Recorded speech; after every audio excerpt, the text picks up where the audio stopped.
राखी सावंत अभी भी हॉस्पिटल में है और हमारे साथ जुड़ गई हैं फाल्गुनी जी, जो हमेशा राखी की हेल्प के लिए तैयार रहती हैं, चाहे वो केस हो या पर्सनल लाइफ हो। फाल्गुनी जी, थैंक यू सो मच कि आपने आज टाइम दिया हमें। राखी कैसी है, सबसे पहले ये बताइए। राखी की अभी 2 दिन पहले सर्जरी हुई है। तो वो अभी भी हॉस्पिटल में है और वो धीरे धीरे रिकवर कर रही है। और मे बी और 1-2 दिन शायद डॉक्टर उनको हॉस्पिटल में रखेंगे। और एक आध 2 दिन में शायद हम्म। डिस्चार्ज मिल जाएगा। हम्म। तो राखी आई थी दुबई से, काफी हलचल मची हुई थी, माहौल एकदम खुशनुमा था। राखी ऑफ कोर्स एंटरटेन करती है सबको उस हिसाब से। ये अचानक से कैसे हो गया और आपको कब पता चला इस बारे में? मुझे उस दिन पता चला जिस दिन राखी को फर्स्ट से जब वो कहीं शूट पे या कहीं जा रही थी। तो अचानक से एडमिट हो गई थी क्योंकि उसको पैनिक अटैक था या चेस्ट में पेन की कंप्लेंट थी। तो चेस्ट पेन होने की वजह हम्म। से ऑन द वे जो भी रास्ते में नर्सिंग होम मिला तो वहां पे शायद हम्म। वो खुद एडमिट हो गई, अंडर ऑब्जर्वेशन थी। उसके बाद फिर काफी सारी उसकी टेस्ट हो गई, ब्लड टेस्ट से लेके हर चीज की टेस्ट हो गई। तो उसको हम्म। यूट्रस में ही कोई इश्यू था। और हम्म। यूट्रस से रिलेटेड फिर उसको ने गायनेक से कंसल्ट किया। गायनेक से कंसल्ट हम्म। करने के बाद पता चला कि यूट्रस से रिलेटेड है तो उसकी सर्जरी करनी पड़ी। उसको हम्म। अर्जेंसी में ओके। सर्जरी करनी पड़ी क्योंकि कॉम्प्लिकेशंस काफी हो गए थे। और अगर वो उस वक्त सर्जरी नहीं कराती तो शायद उसकी सिचुएशन मेडिकली क्रिटिकल हो सकती थी, इसलिए इमीडिएटली डॉक्टर्स हम्म। ने एडवाइस किया कि आप इमीडिएटली सर्जरी करवा लीजिए। तो डॉक्टर्स की एडवाइस पे राखी ने इमीडिएटली सर्जरी करवा ली। रितेश जितना मीडिया के सामने आकर बात कर रहे हैं, चीजें बता रहे हैं, लेकिन उसमें कुछ ज्यादा, बहुत ज्यादा क्लैरिटी जो मुझे ऐसा लगा कि थी नहीं। बिकॉज कोई ट्यूमर बोल रहा है कि कोई कुछ बोल रहा है। एग्जैक्टली अगर आप मुझे बता पाए कि क्या राखी को दिक्कत हुई थी। एक तो चेस्ट पेन हमें पता चला था, जिसके बाद ईसीजी वगैरह प्रोसेस में था, वो सारी चीजें। हाँ, बट यूट्रस से रिलेटेड क्या था? क्या सच में ट्यूमर था? लोग कैंसर तक की बातें करने लगे थे। देखिए मेडिकल चीजें हैं, स्पेशली लेडीज प्रॉब्लम से रिलेटेड है, तो बीइंग अ लेडी मैं ये सारी चीजें और बीइंग अ लॉयर ऑल्सो कुछ चीजें हैं जो मैं हम्म। अभी बिना मेडिकल रिपोर्ट्स देखे, मुझे सिर्फ इतना मालूम है यूट्रस की सर्जरी हुई है। क्या है कैसे मैं हम्म। ज्यादा रिवील नहीं कर पाऊंगी क्योंकि मैंने मेडिकल रिपोर्ट्स नहीं देखे। बट राखी की कंडीशन उस वक्त जब सर्जरी की काफी क्रिटिकल थी। और बहुत सारी चीजें हम्म। हैं जो मेडिकल रिलेटेड है। राखी के आगे का भी करियर का भी सवाल है, तो मैं ये सारी चीजें अभी नहीं रिवील कर पाऊंगी, उसके लिए मैं माफी चाहती हूँ। लेकिन यस, सर्जरी हुई है। यूट्रस रिलेटेड ही कोई कॉम्प्लिकेशन था इसलिए सर्जरी हुई है। बाकी आगे की चीजें हम्म। मैं ऑन रिकॉर्ड आपको नहीं बता पाऊंगी। राखी से आप मिली सर्जरी के बाद? कैसी है वो अभी? और डिस्चार्ज कब और होना है? राखी को जिस दिन मैं पहली बार मिलने गई थी तो वो एनेस्थेसिया था, तो काफी वो मतलब वो ड्राउजी थी, वो बात नहीं कर पा रही थी, वो एक्चुअली वो नींद में थी। उसके बाद मैं हम्म। दोबारा गई तो पहले से काफी बेहतर है। काफी पेन में है वो। और बहुत सारी चीजें हैं उसके, और भी टेस्ट हो रहे हैं तो काफी पेन में अभी धीरे धीरे एक हम्म। एक टेस्ट हो रहे हैं तो पता चलेगा कि एग्जैक्टली क्या क्या चीजें हैं, क्या क्या उसके कॉम्प्लिकेशंस है। हार्ट से रिलेटेड भी उसकी सारी टेस्ट हो रही है। तो अभी तो पहले से मतलब फर्स्ट डे से तो काफी बेहतर है अब। She is much better now. Hmm. Hmm. अब बात करते हैं लोगों के रिएक्शंस की। तो राखी की शादी हुई तो लोगों को बर्दाश्त नहीं हुआ कि राखी फेक है, ड्रामा कर रही हैं। और जब बीमार पड़ी या कुछ आदिल से मार पिटाई की भी बात आई, तभी भी काफी चीजें न्यूज की ये फेक है, सब ड्रामा क्रिएशन है। अब जब राखी बीमार पड़ी, हॉस्पिटल में जा रही हैं, तो भी कुछ लोग ऐसे हैं जो बोल रहे हैं कि वो ड्रामा कर रही हैं। आप राखी को सालों से जानती हैं, क्या कहेंगे इस बारे में? देखिए लोग है ना, मैं ये कहूंगी लोगों के बारे में कि बहुत इंसेंसिटिव है। ह्यूमैनिटी नहीं है उन लोगों में जो इस तरह की बातें करते हैं। लोग क्या सोचते हैं हम्म। कि सोशल मीडिया पे बैठ के फ्री का उनको वाईफाई और मोबाइल डेटा उनको फ्री में मिल जाता है। आजकल जियो के कार्ड में बहुत मोबाइल डेटा फ्री मिलता है, तो कुछ भी बकवास करो। इनसेंसिटिविटी हम्म। बहुत है लोगों में। लोग भूल जाते हैं कि वो चाहे राखी सावंत हो, फाल्गुनी ब्रह्मभट्ट हम्म। हो या चेतना हो, एंड ऑफ द डे हम सारे ह्यूमन बीइंग है। राखी बिल्कुल। जो भी करती है वो जरूर एंटरटेनमेंट के लिए करती है और वो लोगों के एंटरटेनमेंट के लिए करते हैं। अब लोगों को, कुछ लोगों को अच्छा लगता है, कुछ लोगों को वो बर्दाश्त नहीं होता, एक्सेप्ट नहीं होता है। और आजकल तो क्या है, आदिल को राखी ने काफी फेमस कर दिया है, तो आदिल की भी फैन फॉलोइंग है, तो वो राखी के पीछे लग जाते हैं। वो लोग भूल जाते हैं कि हुँ, आप जिस आदिल का सपोर्ट कर रहे हो, जिसके लिए राखी को गंदा बोल रहे हो, रेस्ट इन पीस करके भी कमेंट्स आ रहे थे, मैसेजेस आ रहे थे, तो लोग, ये वही लोग हैं, या तो आदिल के फॉलोअर्स हो सकते हैं, या इंसान ही नहीं है वो, मतलब इनसेंसिटिव है, कि उनको ये भूल जाते हैं कि राखी सावंत है तो क्या है, वो भी तो एक इंसान है, हुँ, ह्यूमन बीइंग है, उसको भी तो इमोशंस हुँ, है, उसकी भी अच्छी आदतें हैं, उसकी भी बुरी आदतें हैं। अगर आपको नहीं समझ में आती, आप उसको मत देखिए, फॉलो मत करिए।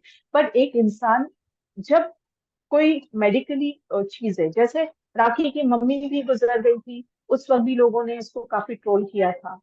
वो जो भी करती है, जी, सकता है तमाशा करती है। हो सकता है किसी किसी का नेचर ही ऐसा हो, किसी किसी का कैरेक्टर ही ऐसा हो, कि वो कोई भी सिचुएशन में अगर कुछ रोएगा तो भी उसको, लोगों को तमाशा लगेगा, इंसान वो हंसेगा तो भी उसको तमाशा लगेगा। लोगों की बातों हुँ, को हम, मैं एटलीस्ट, मैं राखी को केयर करती नहीं, लोग क्या बोल रहे क्या नहीं बोल रहे। पहले मुझे भी बुरा लगता था, क्या सच में इस लड़की की शादी हुई है, लोग क्यों एक्सेप्ट नहीं कर रहे इस चीज को, लोग क्यों उसको जी, ये करे कि फेक है। जब शादी की मैरिज सर्टिफिकेट्स हमें लाने पड़े, जो लीगली चीजें हमें नहीं करनी चाहिए थी, वो लोगों को, एक्चुअली क्या है, राखी की वजह से हमें लोगों को जस्टिफिकेशन देना पड़ता है। हमें justification, as a advocate justification देने की जरूरत नहीं है, ना राखी को है, हुँ, ना मुझे एज एन एडवोकेट है। बट कुछ चीजें ऐसी है कि राखी एंटरटेनमेंट इंडस्ट्री में है, एंटरटेन करती है लोगों को, काफी पॉपुलर है, तो उसके जो फैंस है उनको भी जानना होता है कि राखी के साथ एक्चुअली क्या होता है। इसके लिए कुछ चीजें हमें रिवील करनी पड़ती है। और बाकी तो हुँ, आपने देखा ही होगा, आदिल ने भी शादी से इनकार कर दिया था, मेरी तो शादी हुई नहीं है। जब मैरिज सर्टिफिकेट जी, सामने आया, सारी चीजें सामने आई, तो उसने एक्सेप्ट कर लिया था कि मैं कुछ वजह से हुँ, झूठ बोल रहा हुँ, था, जो भी है। तो झूठ तो वो तब भी बोल रहा था, और हुँ, झूठ आज बोल रहा है। तब भी वो मजाक उड़ा रहा था राखी का, और वो आज भी मजाक उड़ा रहा है। वो बेसिकली पॉपुलैरिटी क्लेम कर, वो मतलब वो गेन करना चाह रहा है, पब्लिसिटी गेन करना चाह रहा है। राखी को कुछ हो रहा है, हुँ, अच्छा बुरा, हुँ, इसको क्या जरूरत है। अब आपने शादी कर ली है, चाहे वो लीगल तरीके से की है या इलीगल तरीके से की, आपको क्या लेना देना है राखी के साथ क्या हो रहा है। आप क्यों आ रहे हो, इंटरव्यूज दे रहे हो, कोई हुँ। जरूरत नहीं। तो ये सारी चीजें आदिल हैं ने अपनी ये भी तबीयत। बोला कि एक गाने के प्रमोशन के लिए एक भेजा था, गाना के इस प्रमोशन के लिए ये सब नाटक हो रहा है। ठीक है ना, नाटक अगर हो रहा है तो कोर्ट को जवाब तो देना है ना, हमें राखी को कोर्ट में तो जवाब देना है। आदिल कौन होता हुँ, है बोलने वाला, और आदिल को जवाब देने का कोई मतलब भी नहीं बनता है। आदिल के जो हुँ, नाटक है हुँ, वो तो, हम राखी का जब बेल हो जाएगा उसके बाद आदिल के कितने नाटक और कितने फ्रॉड किए हैं उसने, वो, और अभी तो, हुँ, पहले जो एफआईआर हुई है उसमें तो बहुत कम चीजें मिली है। अब आगे के फ्रॉड तो और जी, पता चलेगा, और एक्सपोज होने वाला है। तो करने दीजिए, जितना इंसान गलती करता है उतना उसको करने देना चाहिए, ताकि आगे चल के हुँ, हमारे लिए वो इजी हो जाता है। हुँ, हुँ, हुँ। अच्छा, क्या राखी को जान से मारने की भी धमकी मिल रही है? कुछ ऐसा है? राखी को बहुत सारे अननोन नंबर से, स्पेशली बैंगलोर, मैसूर और हुँ, कर्नाटका के नंबर से बहुत ही कॉल्स आ रहे हैं, मैसेजेस आ रहे हैं। और राखी को बहुत सी वाहियात लैंग्वेज में भी गंदी गालियां भी बक रहे हैं, बहुत सारी चीजें कर रहे हैं। अब ये सारी चीजें उसके साथ जो हो रही है, वो अभी रिवील करके कोई मतलब नहीं। राखी जब ठीक हो जाएगी, जब हम पुलिस कंप्लेंट करेंगे, हम जब लीगल एक्शन हुँ, लेंगे, तब लोगों को पता चलेगा। इनफैक्ट हुँ, उसको ये भी बोला गया है कि तुझे रास्ते पे ही मारेंगे, जहाँ तू इंटरव्यूज देती ना वहीं आके मारेंगे तुझे। ओके। फाल्गुनी जी, केस जो जहां तक देखिए, जो मुझे पता है वो मैं आपको बता रही हूँ, लेकिन ऑफ कोर्स आपको सबसे ज्यादा इस केस के बारे में पता है। इससे पहले मैं आपसे एक सवाल पूछूंगी। आपको लगता है कि जो आपका अब्सेंस रहा है राखी के केस से, वो एक्चुअली राखी को भारी पड़ गया है?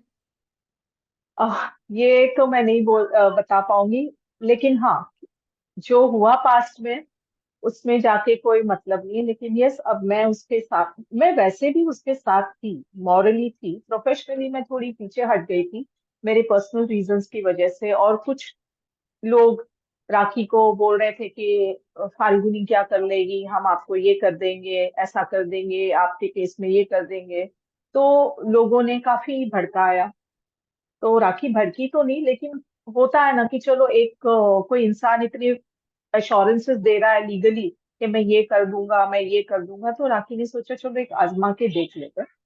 पर वो जो हुँ, एक्सपेरिमेंट था वो फेल हो गया, उल्टा राखी पे ही एफआईआर हो गई वो एक्सपेरिमेंट के चक्कर में। हुँ, और हुँ, लोगों ने तब भी बड़ी बड़ी बातें की, 2 दिन में एंटिसिपेटरी हो जाएगी, 2 दिन में ये हो जाएगा, 2 दिन में हो जाएगा। खैर वो कुछ हुआ नहीं। आज राखी को सुप्रीम कोर्ट तक जाना पड़ा, और हुँ, आज राखी को सरेंडर करने का ऑर्डर है। तो वो सारी लीगल चीज है, वो तो लीगल प्रोसेस अभी राखी को फॉलो करना पड़ेगा। और एंड ऑफ द डे हम जो भी लीगल स्टेप्स लेंगे या जो भी कोर्ट के डायरेक्शन से हम फॉलो करेंगे, वो तो कोर्ट के हाथ में है। राखी को जेल भेजना है या राखी को घर भेजना है। लोग ये हुँ, समझ रहे हैं क्योंकि बेल की तारीख नजदीक आ रही है, कोर्ट की डेट नजदीक आ रही है, तो ये ड्रामे हो रहे हैं। क्या वो इंसान नहीं है? अचानक किसी को हार्ट अटैक नहीं आ सकता? अचानक कोई कोलैप्स नहीं हो सकता? अचानक किसी को मेडिकल इमरजेंसी नहीं आ सकती है? वो सिर्फ राखी सावंत है हुँ, इसलिए कर रही है, ऐसा नहीं है। लोग तो कह रहे थे हॉस्पिटल का नाम नहीं बता रहे, सब चीज छुपा रहे। भाई हॉस्पिटल का नाम क्यों बताए? वो पब्लिक इकट्ठा हो जाएगी, वहाँ मीडिया वाले आ जाते हैं। उसको भी, एक तो बीइंग अ पेशेंट, उसको भी रेस्ट की जरूरत है, पोस्ट सर्जरी और प्री सर्जरी। बिल्कुल। और कितना भी हुँ, कहो, एक इंसान मेंटली ट्रॉमा में रहता है। वो राखी है तो ट्रॉमा नहीं हुँ। हो रहा, ये क्यों बताएगी? राखी अपनी वो साइड थोड़ी ना लोगों को बताएगी कि मुझे सर्जरी से डर लग रहा है या मैं ट्रॉमा में हूँ या वट एवर। हाँ, केस की बात बताएं तो जहां तक मुझे पता है कि जो राखी को एक 4 हफ्ते का मोहलत दिया गया था कि आप 4 हफ्ते के लिए 4 हफ्ते के अंदर आइए, कोर्ट के सामने पेश होइए और नॉर्मल बेल के लिए अप्लाई करिए। तो आई यस। गेस 4 हफ्ते अब होने को आए होंगे या हो चुके होंगे। प्लीज बताइए क्या अपडेट है केस पर। 4 हफ्ते खत्म होने आए हैं, और लीगली हमने कुछ राखी के लिए एप्लीकेशंस और जो भी प्रोसीडिंग्स इनिशिएट करनी चाहिए। क्योंकि हम हम्म, सुप्रीम कोर्ट का ऑर्डर तो वायलेट नहीं कर सकते, कंप्लायंस करना बहुत जरूरी है और वो टाइम बाउंड है, तो उसमें करना ही करना है। तो लीगली जो भी हमें हम्म, स्टेप्स लेना है ताकि कोर्ट के नजरों में आए चीजें कि जेन्युइनली राखी मेडिकली अनफिट है, वो जब भी ठीक होगी कोर्ट के सामने पेश होगी, कोर्ट के जो भी डायरेक्शंस होंगे वो कोर्ट के डायरेक्शंस को फॉलो करेगी। फिलहाल सुप्रीम कोर्ट के डायरेक्शंस जो थे उसका हमने कंप्लायंस टेक्निकली कर लिया है। और वो हम्म, चीजें राखी के मेडिकली फिट होने के बाद जब राखी कोर्ट में जाने लायक हो जाएगी, तब हम राखी को खड़ा करके उस चीज को भी कंप्लायंस करेंगे, और जरूर करेंगे। ऐसा कोई भी काम राखी हम्म, नहीं करेगी तो कोर्ट के डायरेक्शंस के अगेंस्ट होगा। मैं हम्म, एज एन एडवोकेट तो बिल्कुल एडवाइस नहीं करूंगी उसको। जो भी है वो प्रोसीजर्स फॉलो करने हम जरूर करेंगे और कर हम्म। भी रहे हैं। एक तरह से थोड़ा आप लोगों को वक्त मिल गया इस सर्जरी की वजह से।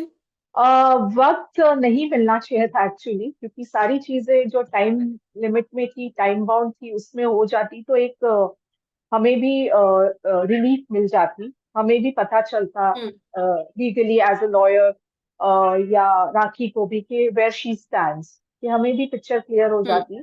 आगे क्या प्रोसीजर्स है, कोर्ट का क्या फैसला आता है, कोर्ट पुलिस कस्टडी देती है, कोर्ट क्या करती है, कोर्ट के डायरेक्शंस क्या आते हैं मजिस्ट्रेट कोर्ट के, वो पिक्चर सारी क्लियर हो जाती। बट ये डिले होने से नुकसान हमारा ही है और राखी का ही हम्म, नुकसान है, क्योंकि चीजें जितनी लंबाती जाती, जितनी लंबी होती, जितनी एक्सटेंड होती जाती है, वो चीजें उतनी फिर कहीं ना कहीं वो लैक्यूनाज आ जाते हैं, बहुत सारी चैलेंजेस आ जाते हैं। हम चाह रहे थे कि उसी 4 हफ्ते के बीच बीच में हो जाती, तो हम सारी चीजों से हम्म, प्रिपेयर्ड होते। बट अब डिले हो रहा है तो वो दिक्कत तो होगी, राखी को भी होगी और हमें भी लीगली कोर्ट में भी हमें प्रॉब्लम होगी जवाब देने में। पर हम्म, ठीक है, कोई बात नहीं। कोर्ट तो हम मेडिकल पेपर्स दिखाएंगे, ऐसे कोई ये फेक चीज नहीं है। तो ऑब्वियसली कोर्ट भी सेंसिटिव है, कोर्ट को भी पता होता है कि ऐसे सर्कमस्टांसेस किसी के साथ भी आ सकते हैं। तो टेक्निकली लीगली हमें जो भी करना जरूर करेंगे और कोशिश पूरी करेंगे कि राखी को किसी भी तरह की प्रॉब्लम ना आए। अच्छा, एक चीज जो मैं जानना चाहूंगी कि कहने के लिए हम सुनते आते रहते हैं कि राखी के ऊपर ये केस है, आदिल का केस है, शर्लिन का केस है, राजश्री का केस है, और भी बहुत सारे केसेस हैं। एक्चुअल जो फाइट चल रही है वो क्या केस है? एक्चुअल देखो केस, अगर मैं आदिल के केस की बात करूं तो उस केस में बिल्कुल भी दम नहीं है, एक फैब्रिकेटेड केस है, हम्म सरासर झूठा केस बनाया गया है। जो चीजें राखी ने नहीं की है वो उस पे इल्जाम लगाए हैं। और वीडियो वायरल हुआ कौन से महीने में, एफआईआर होती है कौन से महीने, पुलिस पे प्रेशर लाना, पुलिस को जबरदस्ती झूठ बोलना, कोई भी चीजें उठा के लाके खड़ी कर देना, ये फैब्रिकेटेड केस है। और जब हम कोर्ट हम्म में जाएंगे, ये चीज कैसे गलत है, राखी को कैसे गलत तरीके से फंसाया गया है इस केस में, वो केस ही हुआ इसलिए ताकि राखी पे अगर एफआईआर नहीं होगी तो राखी सरेंडर कैसे करेगी, राखी झुकेगी कैसे, आदिल के साथ हम्म सेटलमेंट कैसे करेगी।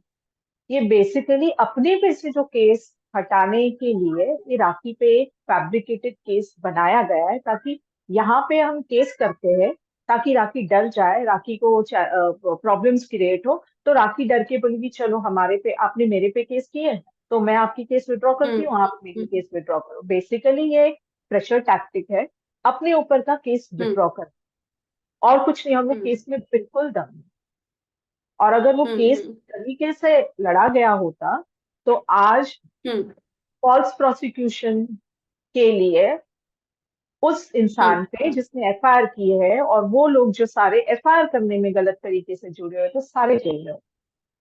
खैर अब वो भी वक्त आएगा जब उसको हम प्रूव करेंगे कोर्ट में कि केस कैसे फैब्रिकेटेड थी, कैसे प्रेशर में लाके, कैसे पॉलिटिकल प्रेशर यूज किया गया, कैसे लोगों को कॉल करवाए गए, कैसे इन्वेस्टिगेटिंग ऑफिसर पे प्रेशर लाया गया, कैसे क्या किया गया। हम्म यहाँ तक झूठ बोला गया कि राखी एब्सकॉन्डर है, पुलिस ने लुकआउट नोटिस निकाला है, राखी जैसे लैंड हाँ, करेगी मुंबई में, जैसे दिख जाएगी कहीं, राखी को पुलिस उठा के लेके जाएगी, पुलिस को भी बदनाम कर रहे हैं। बेसिकली जी ये पुलिस की बदनामी कर रहे हैं, जबकि इन्वेस्टिगेटिंग ऑफिसर अपना काम करे, पुलिस अपना काम करिए, और उनको जब लगेगा कि राखी को अरेस्ट करना है जरूर करेंगे। उन्होंने तो ऐसा कोई स्टेटमेंट नहीं दिया, मुंबई पुलिस का कोई भी ऐसा स्टेटमेंट नहीं आया कि राखी सावंत के ऊपर हमने लुकआउट नोटिस निकाला, या राखी सावंत पे वारंट्स है, या राखी सावंत एब्सकॉन्डिंग है, राखी सावंत को हम ढूंढ रहे। कहीं भी पुलिस का स्टेटमेंट नहीं आया। और पुलिस जिसको अरेस्ट जी करना चाहती है, मुंबई पुलिस है, वो कहीं से भी ढूंढ के हम्म लाती है, अरेस्ट करती है। तो जब उनको करना होगा वो करेंगे। आप अननेसेसरली झूठ क्यों फैला रहे हो, पुलिस को भी उसमें बदनाम कर रहे हो।